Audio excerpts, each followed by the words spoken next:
नमस्कार दोस्तों, क्या कभी आपने सोचा है कि कुरुक्षेत्र को ही महाभारत के युद्ध के लिए क्यों चुना गया? तो आज मैं आपको इसी बारे में बताने जा रही हूँ, लेकिन उससे पहले आप हमारे चैनल को सब्सक्राइब कर लीजिए। जब महाभारत युद्ध होने का निश्चय हो गया तो उनके लिए जमीन तलाश की जाने लगी। श्री कृष्ण जी बढ़ी हुई असुरता से ग्रसित व्यक्तियों को उस युद्ध के द्वारा नष्ट कराना चाहते थे, पर भय यह था कि यह भाई भाइयों का युद्ध है, गुरु शिष्य का, संबंधी कुटुंबियों का युद्ध है। एक दूसरे को मारते देखकर संधि न कर बैठे।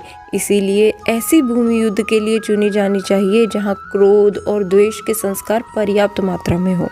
उन्होंने अनेकों दूत अनेकों दिशाओं में भेजे कि वहां की घटनाओं का वर्णन आकर उन्हें सुनाए।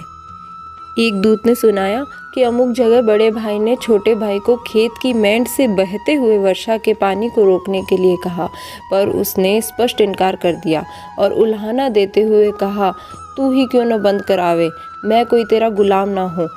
इस पर बड़ा भाई आग बबूला हो गया।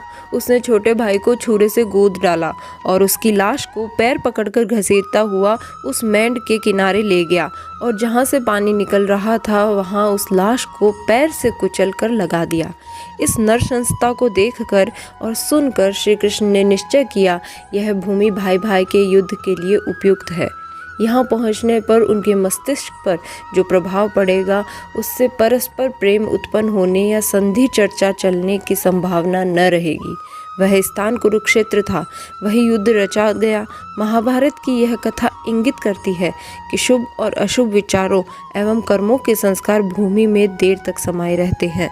इसीलिए ऐसी भूमि में ही निवास करना चाहिए जहाँ शुभ विचारों और शुभ कार्यों का समावेश रहा हो। राधे राधे।